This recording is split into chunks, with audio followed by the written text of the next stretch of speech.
We have a lot of resources where if you have questions about ceremony or leading up to it, or how do you know if your kids are ready for it, type of thing, we're more than happy to talk to you about our experiences. We're not experts, but we can just help you out with what we've done. So we'll jump right into this, and we'll talk about the milestone is milestone 7, and it's passage to adulthood. And so we're going to talk about why is this milestone important. I've given you guys handouts. This is kind of more to keep you awake, I think, so you can fill in the blanks as we go through this. But do you want to? I do what I always do. We always plan to do this as a team, and then I just bully myself into just getting it done. But sorry, but she jumps in. Trust me. It's a time of moving toward manhood and womanhood. Did you have that verse for us? I found a verse that's pretty appropriate for this. And I think Paul's finishing up a thought on love, and he's finishing up some instructions to the Corinthians here. And she's just going to read a few verses on it. It's in 1 Corinthians 13. Yeah. 11 through 13. Mm-hmm.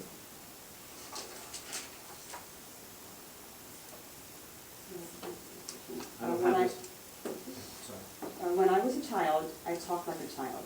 I thought like a child. I reasoned like a child. When I became a man, I put the ways of childhood behind me. For now, we see only a reflection, as in a mirror. Then we shall see face to face. Now I am in part. Then I shall know fully, even as I am fully known. So. And now, these three remain: faith, hope, and love. But the greatest of these is love. Kind of the thought or the theme of here is, transitioning from immaturity to maturity, and that's kind of the theme of this particular milestone. So, this is a time where parents will affirm their children as they move into adulthood. What's that mean? How do you guys affirm your children as they're getting older? Anybody got an example, or anybody think of anything that might apply? I think just letting them know that, I think it can be fearful, they feel like they're not ready, so just saying, you do have these qualities about you that, you are going to be able to handle these things, and Yep. as parents, we're still here, so just making them feel like, this is a huge step, you're going to be okay. Yep. Yeah. One of the things we started doing was looking for opportunities to kind of build them up, when they do something that's, like we're so quick, like when they're a knucklehead, we're so quick to point out you're a knucklehead, right? But oftentimes, they're doing things that are like, oh, that was pretty responsible, and we didn't have to tell you to do that. And so, like, we don't say that, so it'll be something like, I appreciate you kind of taking it. Also, like connecting things that you have done as when they were younger, and to show the intentionality of why they're doing it now. So, prevent a situation where your child is going through something. So remember back when you were a child, we were trying to instill this principle. Here's why. So you can connect it. Yep. I'm living that right now, and I'm seeing like them saying, I see. I see the aha moments. Yeah. I see some connections now. And there's like, oh man, God, your promises are true. Yeah. And so there's a blessing in that, even for parents, especially for parents. But children begin to come under the father's authority more than their parents' authority. This is huge. I want to park on this a little bit because this is where the book kind of impacted me. And so growing up, like I felt like I always needed to be under my dad's authority, like my earthly dad's authority. And I had this reverence for him, and my actions and the things I did and didn't do were to please or to gain affirmation from my earthly father, And I never quite transitioned out of that until really much later in life, where I felt like I need to be living for my heavenly Father, And so this is a time where you're starting to transition and help them transition into the understanding that, hey, like my relationship in your life is going to go from here to here, where I'm still your dad, but it's more of this stuff going on now. You know, it's like, we're gonna walk through some things together, you know, and I'm still your mom, but I'm gonna be, you know, mom has a different role than dad does. You know, and if it's a single family, you know, single mom or single dad, mom has to do both those roles, but, you know, it's different. You start directing your child towards the authority, you know, that he's gonna have when you're not around, because there's more independence, because we're not gonna be around as much. So if we're preparing them for that at an earlier age, leading up to this stage, when they get that independence, their decisions won't be made on, oh, I hope I don't get caught. Their decisions are going to be made on, am I pleasing my Heavenly Father? So that's the goal. It sounds really heavy, but little things that we do today, even when they're young, build up to that. Questions or comments on that? It's Yeah. actually good to be transparent. I fail miserably often. So I tell the kids and I ask them to forgive me, and I use that. I tell them that mommy, daddy, both of us we're sinners, so we fail frequently, but God ultimately, Yep. He won't let you down. He's who you need to Yep. model your life after, not mommy and daddy. Yep. Yep. And we just have to ask you to forgive us for it. Yeah. I think doing that as a parent is so impactful. And, you know, it's made a difference in my kid's life, you know, and I think that's huge. And I totally hate when I fail, because it's probably pretty much every day that I do something like knucklehead. They're knuckleheads, but I'm a knucklehead too. Yep. But then they're kind of like a mirror image, like I'm looking at the things Yeah. that they do, the mistakes they make, and it's just like looking at myself. And then I think, well, what's God feeling? And then there's where grace kicks in. Yeah. See, but what you're doing there is you're doing something that I think is probably one of the most important things we can do as parents, and that's model, you know, like model that whole asking for forgiveness, you know, model that whole, hey, I'm not perfect, you know, and taking this pressure off these kids, like they gotta be perfect, and they gotta, you know, modeling that whole asking forgiveness of our fathers. That's great. There's one thing, like just recently, I went off on something at home, and face like, here she goes again, and that like stung me. I'm like, why can't I just like stop doing that? But then I'm like, I'm sorry, mommy, like can't help this. Yep. Like I need your help to help me with this. Yep. Yep. So that kind of was a stinging moment. Mhm. Wow. New levels of independence are experienced. I think, how many kids have started driving? How many parents with kids have started driving? Right? Like they get these wings, it's like they get these wings when they get their driver's license, so there's that enjoy it. new level. Yes, it's nice. I'm not worried about Emily, it's Olivia. Yeah. We're better now, but in the beginning, your first It's one, like, you're like, oh, wow, I don't have to be the taxi driver. yeah, that too, that's a big Yeah. That's deal. true. We take your sister. That's a big deal. I just like to drive myself somewhere. Yes. I'm always sitting in the passenger seat, Oh. and that's a scary experience. Oh, yeah, that happened the other day.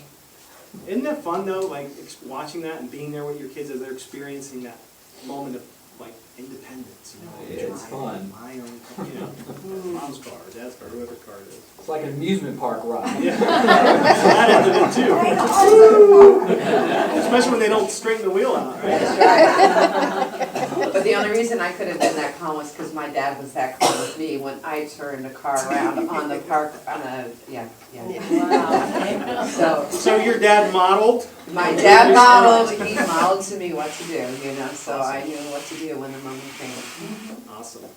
One of the other core, these are core competencies or important milestones, these are important things. This defines a change. This is a time that defines that change. We talked a little bit about coming out from under our authority, coming under God's authority, and coming into a more partnership relationship with them. Parents and children develop a relationship with more defined rights and responsibilities, on moving towards an age of an appropriate relationship. I have this circled and I got a ton of notes on it. Appropriate relationship. I'm going to read my notes here real quick. Very hard time for me initially and my sons. As I'm going to get into trouble. Let me see, what was my thought here? Oh, okay. My kids are thinking, am I going to get in trouble? And then, you know, I'm thinking, should this be a time to discipline, or correct them, or should this be a time to simply offer advice to them? So finding that happy ground, it's not gonna be perfect all the time, but you're kind of moving, you're understanding there's a movement towards that, you know, being more of that consultant in their life, and being more of that person who gives them advice in their life, rather than, I mean, sometimes they make decisions, I'm like, I wanna say, no, you can't do that. And sometimes it's, you know, right, crazy, you know, I don't think we're gonna do that. But other times we just kind of talk about the, I don't know, why do you feel like you do it that way, or, you know, like get their opinion, get their feedback, and get their involvement in the process of decision making, and then, you know, be involved in that. So I think appropriate relationship is you know, we want to move towards that. And the fun part for us, for me, it's been a time of celebration that will give your son or your daughter something to look back on, and that's why I invited Chris here today. He's just going to, in a couple of minutes, talk about what it was like for him. Any questions up to this point? Comments? I have a question. Yeah. You're kind of the same boat you are, where you have like older children and younger children. How do you find well, a struggle I have is differentiating and being consistent with my older child and helping with that transition, but yet still being the disciplinarian with my younger child, because it's, you know, I'm not switching hats. Yeah. The two children, and do you have a hard time navigating that? Well, one of the things that helps with that, Right.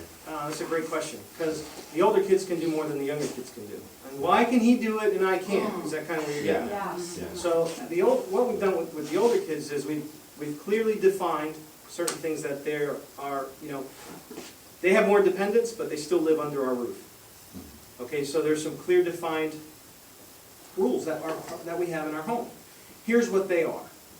And then, you know, we help them to make sure that they're living within the guidelines and within our boundaries while they're experimenting and broadening theirs. Right. So as long as they understand the clear boundaries, and the younger ones, you know, it's a conversation we've had with them. Yeah, well, he can come in at, you know, this time because he's this, and when you get to this age and we see, you know, he's qualified by not just an age, when we see you're capable of, you know, handling that responsibility, you know, there's always a couple of different qualifications, because, you know, once they think, oh, I'm 18, yeah, but you're still 13 in your head. So I'm not letting you do this. So while one might be ready, the other one might not. So we qualify it with a double. Right. Another big thing, I guess, with children, older children, where I'll tell them if I'm going to ShopRite, all right, guys, I'm going to ShopRite. I'm like, guys, Mom is, you know, 40-something years old here, and as courtesy, I'm letting you know where I go, because I love you and I want you to know where I'm at, and I just expect the same courtesy, just being courteous. So I'm not saying where are you going, your little boy, I'm just like letting you know, where are you? I would like to know where you're going to be at. You know, as I'm telling you, I'm going to the doctor. See you guys later. It's just courtesy out of love, because we love each other. And the younger ones, you know, we have to take them where they're going. You know, we have to know more about their lives and what they're doing. So I always give them that example. Chris, I'm going to ShopRite. Chris, I'm going to, not because he's my dad, but because I love him and I want him to know where I'm going to be at. Yeah, that's just one of the boundaries we've established in our, in our home. Like we don't like people coming. We don't like them coming and going at all hours of the night. That doesn't, Teaching them respect. And yeah, respect wherever you live. You should know. You know, you should be respectful of those boundaries, right? What's the response when that doesn't happen? It's constant reminder, because it's always, there's always going to be lapses in, you know, following the rules. And 9 times out of 10, it's unintentional, at least in our cases, because they're like somebody I know who forgets a lot of stuff. And I just, you know, I forget. Sometimes I leave, she's like, where'd you go? You know? I'm like, oh, where are you? Like, literally, I would be sitting down on the kitchen table with her, and we're talking about something. She gets up, I don't know, to turn the chicken, and I'm gone. I'm like, oh, you know, I gotta go pick up David at the park, you know, and I'll just go, you know, and then she'd come back to the table, and she'd be like, you know, where'd you go? And she calls me up, and I'm like, ooh, I forgot, you know, I had to let her know, because it's just weird, you know, so anyway, those are little things that I think is respectful, but even sometimes we forget. So what do? We remind them. We remind them, you know, hey, remember these are part of the way we do things, and that's not a real big one. You know, like little ones you can nitpick about, you know, certain responsibilities they have, you know, certain things that that we've given them to do. Hey, we always give responsibility, one, within the framework of their own maturity, but secondly, we always ask for, some type of investment in return, whether it be something they are now empowered to take care of around the home, or, little things like that. So we're going to give them some responsibilities as we give them independence. That make sense? We give them responsibilities as we give them independence. Yeah. Because that's how we gauge, like for us, that's how we gauge whether or not they're capable of more responsibility. So if we give you guys I'll give you an example, this is a dumb example, but like taking out the trash daily, making sure that's taken out. If you can't do that because you're defiant, or we also know that if we're going to give you more independence with certain other things, we also know that spirit is going to follow you in other areas. So that gives us a good gauge on how to address the heart issues. Does that make sense? Mm-hmm. So that's kind of why we do that. And if it's a thing like Michael forgets a lot to take the trash out, but it's not a heart of defiance. It's a brain like his pop, And so, and then when he realizes it, he's like, oh, and he's like, I'm sorry, I forgot. And that's not an issue that we need to address with the heart. Yep. That's omega-3s and fish oil that we need to give them. Right? Responsibilities, as we give responsibilities, or we give responsibilities as we give independence. So responsibilities and independence. And that's a good way to gauge, where their heart is with things.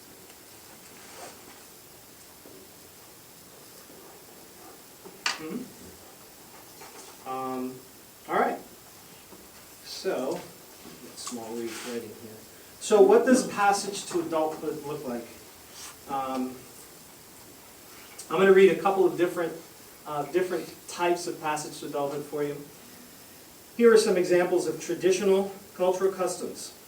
The boys of the Algonquin Indian tribe of Quebec were brought to a secluded area, often caged, and then given an intoxicating medicine known as Shokan, an extremely dangerous hallucinogen that is said to be 100 times more powerful than LSD. The intention of the ritual was to force any memories of being a child out of the boy's mind. We thought about that. Unfortunately, some boys also suffer memory loss to the extent that they lose memory of their family, their identity, and even their ability to speak. That's a good one. We thought about that one again. Some boys who showed recognition toward their childhood after returning to the village were taken back and given a second dose. So that's the Algonquin Indian tribe of Quebec. Oh, that's those guys. I'm sorry, I didn't give you guys a picture. Take a look at that guy and stay away from them. All right.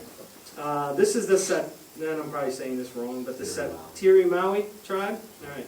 This is an Amazon tribe that performs an initial ritual where the young men really place their hands into mittens filled with hundreds of bullet holes.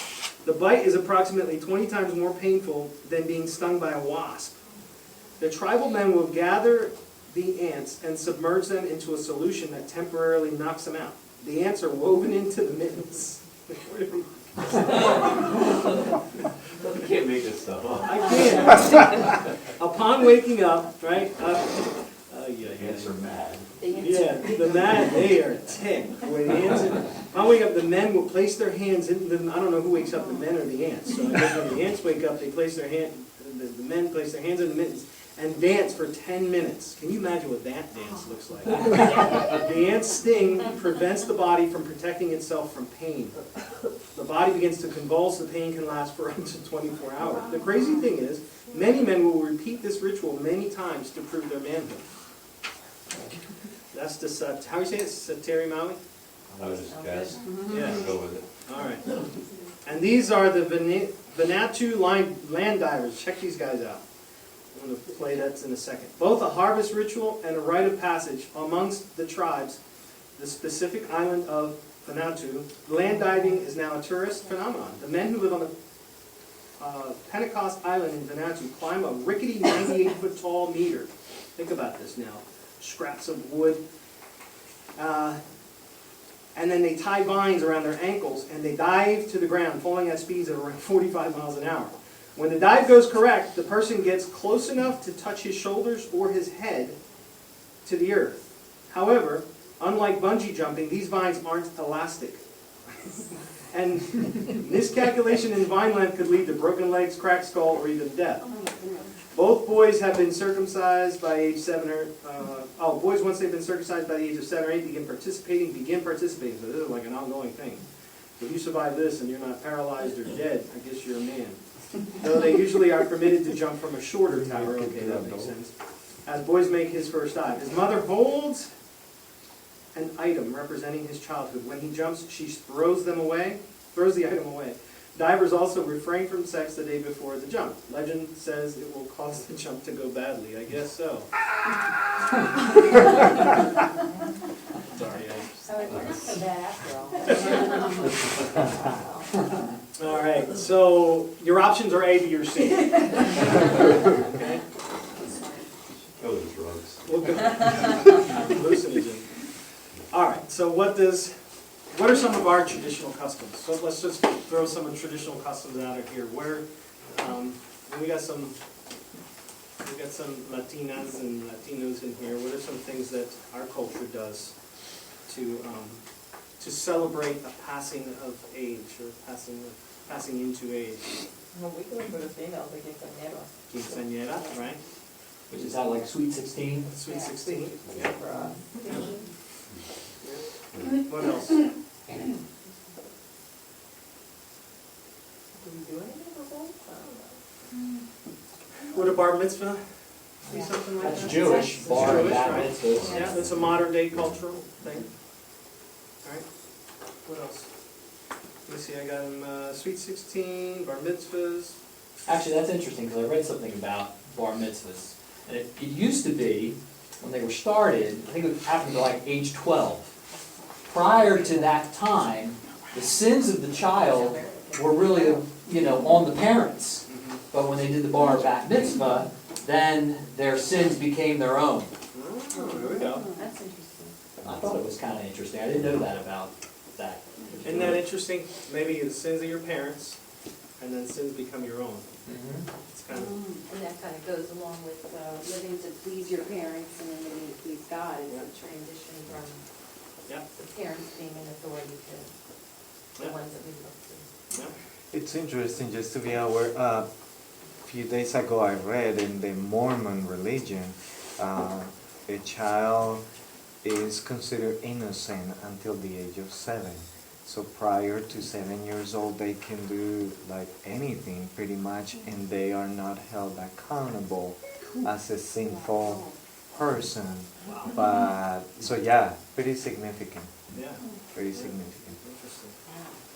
I think really in our culture, the problem is that we don't have significant rites of passage. So when does, Yeah. like for men, when I think about, when's a man really become a man? Or maybe you could say the same for women, but I think the line is so blurred that it creates all kinds of issues in raising our children. Yep. We had them, which were men. That's why we have instruments. And what happens at 21? 21. Drink. Your dad calls you in and say, "Here, son, have a beer." Yeah. That's it, really, for Americans. Yeah. Yeah. Yeah. Or they take them out and they do worse. But at 18, they can go to war. Yeah, they can go to war. So, like the customs are, I think Craig, you said it best. There's no defined lines. I love the part in the movie, last year we showed the movie clip, I forgot to bring it this time. I think the movie was Courageous, where they're sitting around the table, right, and they're all talking about, when did you know you were a man? And when did you know you were a man? I don't know, maybe when I, this, or maybe that. And then Javier said, when my father told me I was. I thought, I was like, yes. Passage to adulthood. So he knew there was a definitive time in their life. And that's kind of where we're going to get to with this. This takes out ambiguity of, being 21 and saying, well, I guess I got to go out and drink, and then maybe now I'm an adult.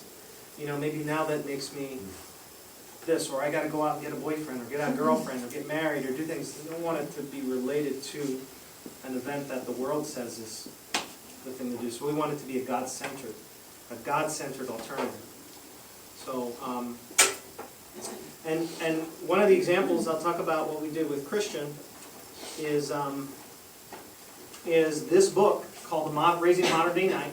It outlined what to do with a son, with your son, and how to make an event so that you can look back on a day and say, when I ask Chris, he can look back on the day and say, this was the day my dad told me that I was a man. And what that signified, because, you haven't biologically changed any different than the day before. But everything we're talking to led to this moment, and it was a defined moment in his time where this took place. And so the book had a pretty neat concept to it, and I kind of borrowed what they did there with the acronym of REAL. And so leading up to this time, leading up to this particular event, we had Chris spend some time with people who I felt were who had the same heart values as we do as parents, and really exemplified the things that each acronym stood for, the things that each letter stood for. So the first one was R, which was respect authority, right? That's pretty huge. How many men are taught to respect authority?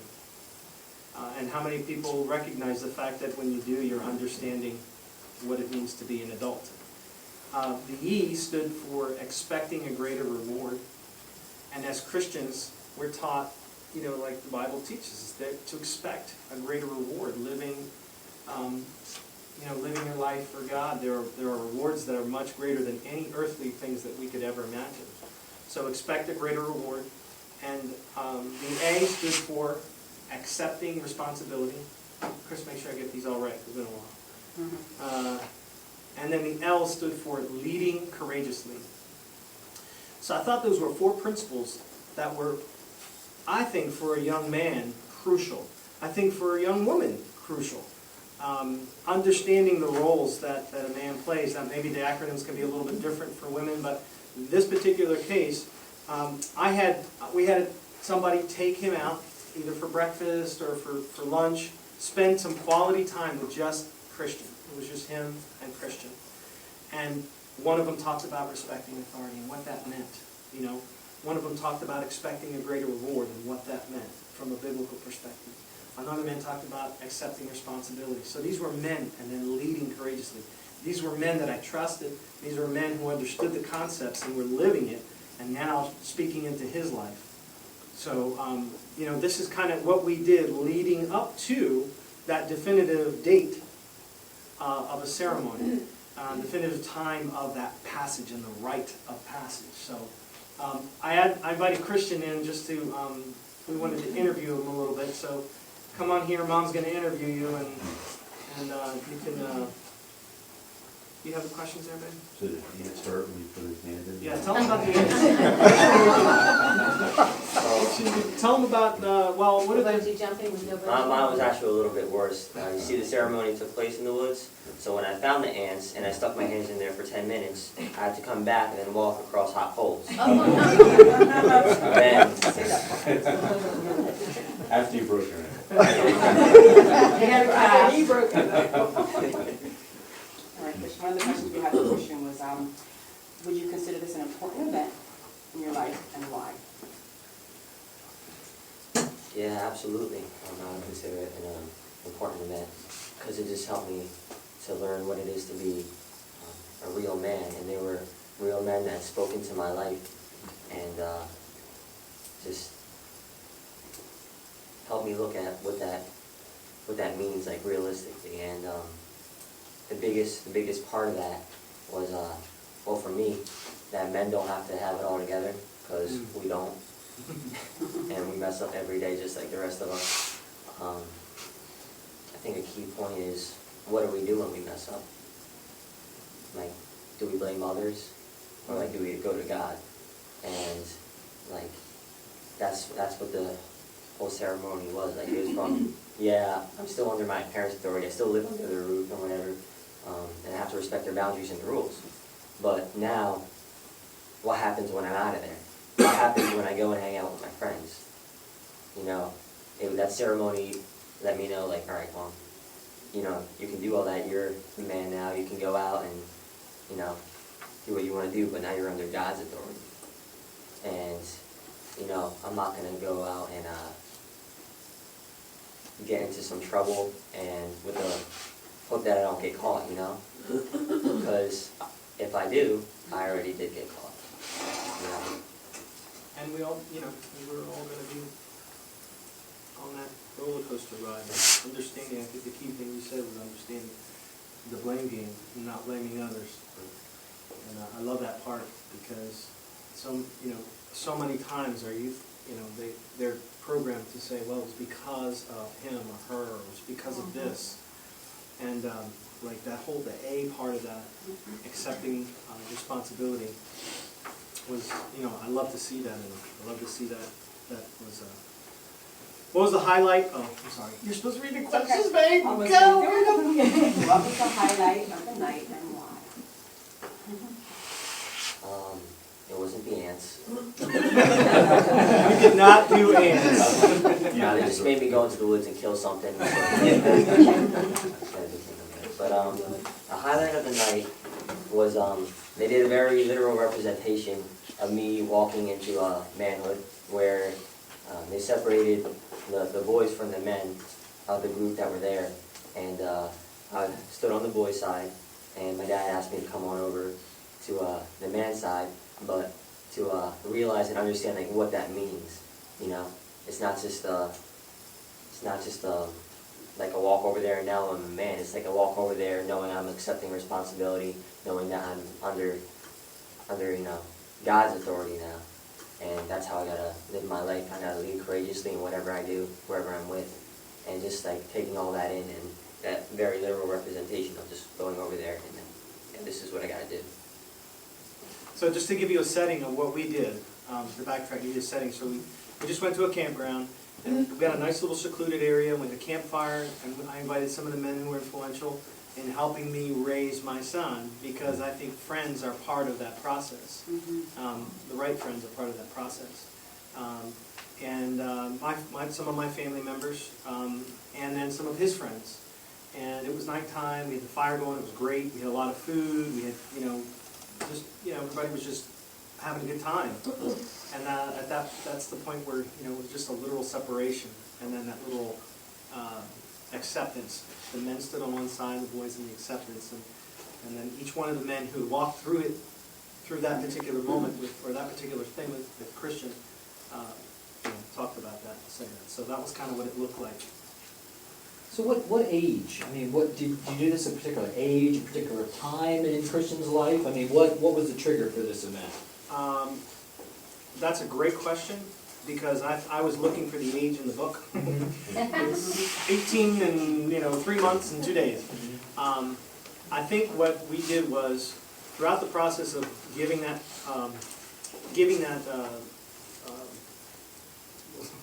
what's the word? Freedom. Independence. Independence. Giving the independence. I couldn't think of the word independence. I'm sure. Giving his. So the process starts as we give that independence, and we're gauging it. We get to the point where I understand and I feel like he's accepting and understanding these concepts. And he's to the point now where he's not going to be perfect, but he's at the point where his heart is in the point. His heart is at the spot where I don't have to be daddy anymore. I don't have to be daddy anymore. You know what I mean? I can just be daddy. And through prayer, after talking with the guys who talked with him, it was after watching the fruit of his actions. So it was a culmination of a bunch of things that led to that. So he was how old were you? 18? Yeah. So he was 18, but I think you can go through it at 16. I think you can go through it at 20 or 21 or 25. It's all a matter, and even if you've never gone through it and you have a 25-year-old, maybe it looks a little bit different.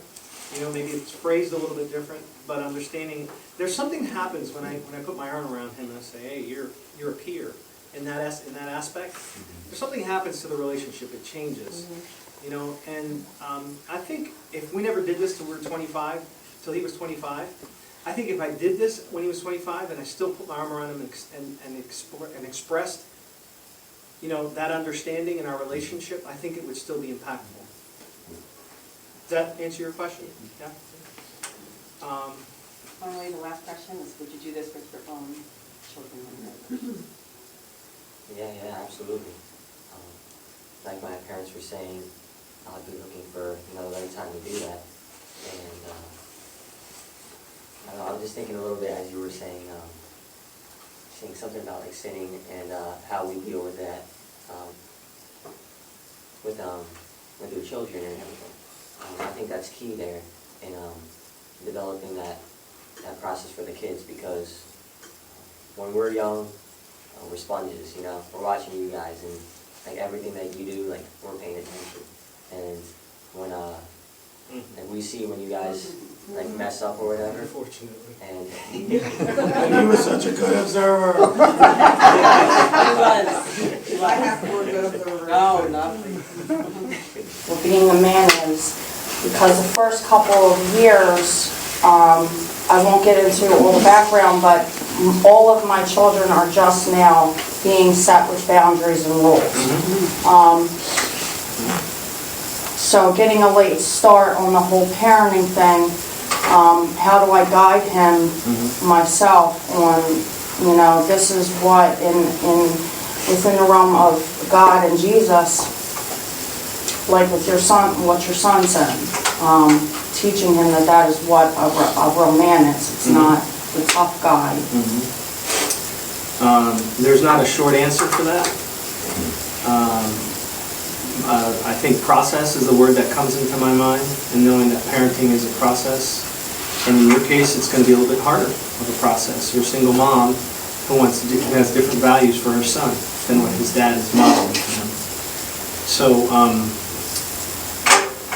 there's, yeah, it's not a simple answer, but one of the things that, you know, even having mom and dad in the house, and I'm just going to give you this one thing, but I'm going to say there's a lot more, and we can talk more after class and get you plugged in with some people who can help you, because I look for people to help raise my kids with me. And there's 2 of us in the house, and I'm not proud because I care more about who's modeling, you know, what they're seeing, and who's being an influence in our kids' life. So that's the short answer. Just one thing, there's probably a slew of things, and you know, we've got great pastors, and you know, yeah, setting your son up with, setting your son up with other godly men in the church, I think is a really good He loves venue. Diego. He loves you. Again, I don't know if it was my background, but I was kind of similar that way, where I didn't have a godly example to follow. And I didn't know at the time, but my mom would set up men who would come, you know, for me to hang out with, and like maybe their sons, and they would model what godly men were like, and I learned a lot from them. And also my grandfather was very influential to weed out some of the wrong thinking that I was getting. So, but I was, you know, take a page out of his book, like with the setting appointments up with godly men I'd love to talk to you more about that. You know, even with some pastors, and you know, the one thing our church is good at is doing what Brian's talking about. You know, there are godly men who love. They love. We just, you know, they love on families. We love on families. Godly men and women just love on families, and you know, so we can talk a little bit more about that. But I got a lot. Right, and another thing might be, are you involved like in a pastorate? Yeah.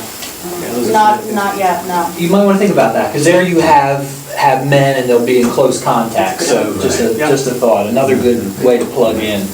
Yeah. I'm gonna show you a slide in the end that's gonna give you a little bit of hope. But I'm gonna breeze through this so you guys can get some more get the at least the bulk of the rest of the stuff here. Oh, for the whole second page. Yeah. Testimonies of a parent. Yeah, we got a lot to cover here. And this is what we all go through, right? Fear and inadequacy. Am I too late? Right? I don't think you're ever too late, by the way. I was told you're never too late. It might be a little harder the later you get started, but there's always hope. No one ever did this with me. How will my son or daughter receive this? Like, these are all the things we fear about. I think the most important thing is just this point right here, commitment to move forward. You know, if you commit to move forward, there are enough resources. We're going to give you guys some resources just on paper. But if you plug into, like Craig said, you plug into pastorates, that's a great resource. If you plug into, the other men and pastors in this church. Wednesday classes? Yeah, parenting classes. I mean, this church is set up to help families do this. That point right there is probably the biggest thing. You just got to commit to making some changes that maybe you're not used to. We weren't used to it. So I'm gonna keep it going here. So this is how God equipped us.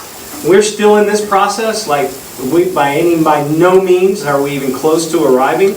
But God equipped us with resources. And again, I said I'm not a big book guy. It's funny because like the books, like I downloaded an audio book now, and I listen to it while I'm driving. It just so happens to be the one that Rick was talking about today, Good to Great. So I'm like loving that. It's funny, right? He just Good to Great audiobook? Good to Great was the one he was talking about this morning. Yeah, isn't it funny? I just downloaded that one. So parents, this is a big resource. We surrounded ourselves with other parents who had kids that we liked. That's strategy 101. And then speakers, anytime there's an opportunity like this, go and see it. Because if you come away with this with one thing that will help you just, in a certain area of your life, that will help. So activities that promote God-centered passage to adulthood, all these are processes now, and activities are going to help you. Serving together in team-related church activities. I can't emphasize enough. My sons and I did the setup in the other Wallace for a while. Man, they hated getting up early. But when we got there, we had the donuts, and we did the thing, we worked together. That was a team-related thing. Going on missions trips. They don't have to be to Africa. They can be to your neighborhood. We have plenty of them. When you plug into Africa, nothing wrong with Africa. People think, I didn't mean it that way. You don't have to go to Peru or Africa, right? Like people think missions trips, I got to go across the world. I'm dying to go to Africa, by the way. Not now, but when things get a little better. Praying together. Praying together. I want to build some wells with Frank. Asking them to pray for needs that mom and dad have. That's a big one. I apologize, I got to run through these so fast, guys. But you're going to ask them for their opinions. This is a big part of when you're establishing that trust. You're giving them permission. This is in essence giving them independence to think and to give you their response without it being framed in what they think you want to hear. What's your opinion on this? There's independence there. There's responsibility that comes with that answer. Give them more opportunities to lead and make decisions. This goes along with that independence that we talked about. More independence, more responsibility. All right? And you gauge their hearts. And it's not just their hearts. You gauge whether or not they have the practical abilities to do the things you're allowing them to do. If they can't straighten the wheel after they turn right, you probably want to hold off on letting them drive by themselves for a little while. So giving them more opportunities to lead and make decisions. Poor Tabby, she's going to hear it. Yep. We're going to give you guys the 4 foundations. We pumped them, pretty much. Did you hand them out yet or no? Not yet. All right. You guys probably will have them 1,000 times, but if not, get them again. How do you do the 4 foundations? Sharon and Nate talk about this a lot, praying together. And our family does not have a lot of formal prayer times. I'm going to admit that to you guys. We don't have a lot of formal times of prayer. But whenever we're all together, let's, I don't want to try and be corny with them, because it's unnatural. I try and do things that are natural, that flow into what we're doing. So if we're sitting down to have dinner, we're gonna pray, we're gonna discuss things, we're gonna talk about things. If somebody's having a hard time, hey, can I pray for you? Is there something to pray for you for? And you'll be amazed. Yeah, Dad, I'm struggling here, or this happened today, or that happened today. And that's very, very key. Talk about the ways you see God in your own life. Again, just opening up that relationship, peer-to-peer relationship. This is how you do it. It's transitioning from that, this is how I see God, this is how you should see God, this is how you see God. Just having that conversation. Getting involved, moving missionally. Being flexible. We call them God sightings here. Recently, I've I don't know where, I probably heard it somewhere and it stood in my subconscious, so I don't even know where I heard it from, but we call them random acts of Jesus. We do random acts of Jesus in our home. So, so I'll say, hey, you know, like I'll challenge the little ones. Hey, how about a random act of Jesus today? Tell me if you can see one, or tell me if you do one. You know, and so they'll come back, because at a younger age they might not interpret God sightings as something, you know. So instead of random acts of kindness, you know, just random acts of Jesus. They can relate to that. It's like a random act of kindness, Yanni. Oh, Dad, okay. But you know, you kind of want to be like Jesus in that you're doing something that's not like normal, you know, or you're doing something that doesn't come naturally. You know, you're doing something because it's, you know, God, maybe Jesus is telling you to do it, or kind of giving you a little bit of push to do it. And then model. Christian, my son, said that's what he saw. And you know, honestly, we struggled with him in the beginning of, you know, his teenage years because of what, you know, he saw. And he was just modeling what we were doing. And so, talk about being messy, you know. We're messy, but we. So these are some of the questions that a lot of parents ask. Man, I am sorry that I took a little longer than I thought with this, guys. And this is really an area where I'd love to spend more time on.